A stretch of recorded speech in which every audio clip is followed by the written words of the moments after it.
जसवंत सिंह के निधन के पश्चात मारवाड़ में राठौड़ वंश को बनाए रखने का श्रेय जाता है। ये करने के लिए उन्हें मुगल शासक औरंगजेब को चुनौती दी। प्रारंभिक जीवन। दुर्गादास मारवाड़ के शासक महाराजा जसवंत सिंह के मंत्री आसुकृत सिंह राठौड़ के पुत्र थे। उनकी मां अपने पति और उनकी अन्य पत्नियों के साथ नहीं रही और जोधपुर से दूर गई। अतः दुर्गादास का पालन पोषण लूनावा नामक गांव में था। आपका जन्म 13 अगस्त 1638 को ग्राम सालवा में हुआ था। आप सूर्यवंशी राठौड़ कुल के राजपूत थे। आपके पिता का नाम आसुकृत सिंह राठौड़ था, जो मारवाड़ के महाराजा जसवंत सिंह के राज्य की दुनिवा जागीर के जागीरदार थे। वीर दुर्गादास राठौड़ की माता का नाम माता नितकंवर बाई था। दुर्गादास की माता अपने पति आसुकृत सिंह जी से दूर सालवा के पास लुड़ावे गांव में रहती थी।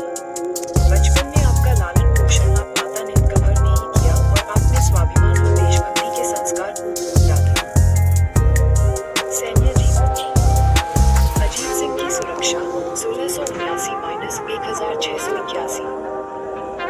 सन 1678 में जसवंत सिंह का अफगानिस्तान में निधन हो गया और उनके निधन के समय उनका कोई उत्तराधिकारी घोषित नहीं था। औरंगजेब ने मौके का फायदा उठाते हुए मारवाड़ में अपना हस्तक्षेप जमाने का प्रयास किया। इससे हिंदुओं नष्ट करने के लिए मुगल रणनीति का गठन हुआ और बहुत रक्तपात के बाद भी मुगल सेना सफल नहीं हो सकी। जसवंत सिंह के निधन के बाद उनकी 2 रानियों ने नर बच्चे को जन्म दिया। इनमें से एक का जन्म के बाद ही निधन हो गया और अन्य अजीत सिंह के रूप में उनका उत्तराधिकारी बना। फरवरी 1679 तक ये समाचार औरंगजेब तक पहुंचा, लेकिन उसने बच्चे वैध वारिस के रूप में मानने से मना कर दिया। उसने जजिया कर भी लगा दिया। मुगल साम्राज्य के साथ संघर्ष 1681-1707। औरंगजेब ने मारवाड़ के अक्षम कठपुतली शासक इंद्र सिंह को जमा करके और सीधे मुगल शासन के अधीन करके इन घटनाओं पर प्रतिक्रिया दी। उसकी सेना इस क्षेत्र पर कब्जा करने के लिए चली गई और अराजकता व कत्लेआम को बर्बाद होने की स्थिति में धीरा कर दिया गया। मैदान के सभी महान शहरों को स्तंभित कर दिया गया। मंदिरों को नीचे फेंक दिया गया। उसने अजीत सिंह के एक दूधवाले के बेटे को भी प्रतिस्थापित किया। बच्चे को उठाया जैसे कि वह जसवंत सिंह का असली उत्तराधिकारी था और असली वारिस को एक धोखेबाज के रूप में देखा। उस अवधि के दौरान जब मुगलों ने मारवाड़ को नियंत्रित किया, दुर्गादास उन लोगों में से थे जिन्होंने कब्जा करने वाली ताकतों के खिलाफ एक अथक संघर्ष किया। मुगल सेना की क्षमताओं को तब और बढ़ा दिया गया जब औरंगजेब ने मेवाड़ को भी चलाने का प्रयास करने का निर्णय लिया और इसने विभिन्न समुदायों के राजपूतों को राठौड़ और सिसोदिया सहित छापामार रणनीति का उपयोग करने के अवसर प्रदान किए। राजपूत की सफलताएं हालांकि मारवाड़ में सीमित थी। मेवाड़ में अभियान को मुगलों द्वारा छोड़ दिया गया था, लेकिन मारवाड़ लगभग 3 दशकों तक युद्ध की स्थिति में रहा। मेवाड़ से मुगल वापसी का कारण औरंगजेब के एक पुत्र अकबर द्वारा विद्रोह था, जो मेवाड़ और मारवाड़ की विभिन्न सेनाओं के प्रभारी होने पर अक्षम साबित हुए थे। उसने अंततः अपने पिता के खिलाफ विद्रोह किया और खुद को राजपूतों के साथ जोड़ दिया। जून 1681 में दुर्गादास ने अकबर की सहायता की, क्योंकि विद्रोह के कारण खलबली मच गई। हाल ही में स्थापित मराठा राजा संभाजी के दरबार में अपनी उड़ान का समर्थन किया। विद्रोहियों ने संसाधनों को उलट दिया और औरंगजेब को मेवाड़ में शांति बनाने के लिए मजबूर होना पड़ा, जब वह अपने अभियान को जीतने के कगार पर था। दुर्गादास 1681-1687 की अवधि के दौरान मारवाड़ से अनुपस्थित थे। उस समय के दौरान वह डेक्कन में था। वह युवा अजीत सिंह के साथ शामिल होने के लिए वापस लौटे, जो अब छिपने से बाहर आए। औरंगजेब का विरोध करने वाले राठौड़ बलों की कमान में रहे थे। पहले के गुरिल्ला रणनीति से एक अधिक प्रत्यक्ष विरोध में बदलाव आया था, लेकिन फिर भी वे मुगलों से मारवाड़ पर नियंत्रण रखने में असमर्थ थे। हालांकि उन्होंने बहुत व्यवधान ऊपर किया। अकबर, जिसे 1704 में हिमाचल में बनना था, अपने असफल विद्रोह के बाद अपने बच्चों को राठौड़ों की हिरासत में छोड़ दिया था। औरंगजेब उनके साथ होने के लिए उत्सुक हो गया था और उसने दुर्गादास के साथ इस मुद्दे पर बातचीत की। उन्होंने 1694 में अपनी पोती और 1698 में अपने पोते की कस्टडी हासिल की।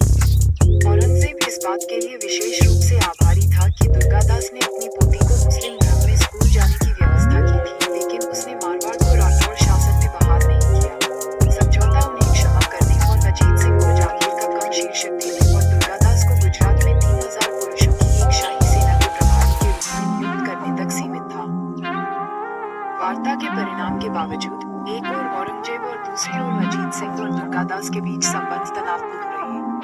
उन्होंने आपसी संदेह के साथ एक दूसरे को देखा और 1702 में औरंगजेब ने गुजरात के राज्यपाल को आदेश दिया कि या तो गिरफ्तारी या हत्या करके दुर्गादास को बेअसर कर दिया जाए। दुर्गादास इस बात से परिचित हो गए और मारवाड़ आ गए, जहां उन्होंने एक बार फिर एक विद्रोही गुट को खड़ा करने की कोशिश की। अपनी प्रतिष्ठा और उस सम्मान के बावजूद जिसमें वह अपने देशवासियों द्वारा धारण किया गया था, ऐसा करने में विशेष रूप से सफल नहीं था। वे इतने वर्षों के युद्ध के बाद थके हुए और खराब वित्त पोषित थे और अब वयस्क अजीत सिंह दुर्गादास के पास मौजूद प्रतिष्ठा और प्रभाव से मुक्त हो गए थे। 1707 में औरंगजेब की मृत्यु के बाद जोधपुर को जब्त करने के लिए दुर्गादास ने गड़बड़ी का लाभ उठाया और अंततः मुगल सेना को हटा दिया। अजीत सिंह को जोधपुर का महाराजा घोषित किया गया। उन सभी मंदिरों का पुनर्निर्माण करने के लिए चले गए जो मुस्लिमों द्वारा तोड़ गए। दुर्गादास के जीवन के अंतिम पड़ाव के दौरान महाराजा अजीत सिंह से कुछ कारणों से अनबन हो गई। दुर्गादास का करीबी ठिकाना गांधारी किसी और को इनायत कर दिया गया। इस संबंध में एक बारहट ने लिखा है कि महाराज अजीत री पारक जग जानी, दुर्गो देशा कादियो व गोत्र गांधारी, अर्थात दुर्गादास से गांधारी छीनकर गोलों को दिया गया। अपने कर्तव्यों को सफलतापूर्वक पूरा करने के बाद और जो वादा उन्होंने जसवंत सिंह को दिया था, उसे पूरा किया। जोधपुर छोड़कर सतरी, उदयपुर, रामपुरा, भानपुरा में कुछ समय तक रहे और फिर पूजा करने के लिए छोड़ दिया महाकाल उज्जैन में। एक बारहट ने इस स्वाभिमानी, निस्वार्थ योद्धा के लिए श्रद्धांजलि अर्पित करते हुए लिखा है कि इंगर री अहिली, दुर्गो से फरोदानियों। 22 नवंबर 1718 को शिप्रा के तट पर उज्जैन, दुर्गादास की 81 वर्ष की आयु में मृत्यु हो गई। लाल पत्थर में उनकी छतरी अभी भी चक्रती उज्जैन में है, जो सभी स्वतंत्रता सेनानियों और राजपूतों के लिए प्रेरक है। विरासत और सम्मान। Cambridge history of India Durgadas का कहना है कि वह displayed a rare combination of the dash and reckless valor of a Rajput warrior with the tact, diplomatic cunning and organizing power of the best Mughal ministers. But for his 25 years of unflagging exertion and skillful contrivance, Ajit Singh could not have secured his father's throne. Fighting against terrible odds, he kept the cause of his nation triumphant, without ever looking to his own gain. James Todd अपनी पुस्तक James Tod Rajasthan कहा है, What a splendid example is the heroic Durgadas of all that constitutes the glory of the Rajput. Valor, loyalty, integrity, combined with prudence in all the difficulties which surrounded him, are qualities which entitle him to the admiration which his memory continues to enjoy. The temptations held out to him were almost irresistible. Not merely the gold, which he and thousands of his brethren would alike have spurned, but the splendid offer of power in the Prophet, once above 5,000, which would at once have lifted him from his vassal condition to an equality with the princes and chief nobles of the country. Durga had, indeed, but to name his reward. But, as the bard justly says, he was a villain beyond all price, unoco, unique. Bharat सरकार ने 25 अगस्त तक रहे और फिर पूजा करने के लिए छोड़ दिया महाकाल उज्जैन में। एक बारहट ने इस स्वाभिमानी, निस्वार्थ योद्धा के लिए श्रद्धांजलि अर्पित करते हुए लिखा है कि दुर्गो से फरोदानियों।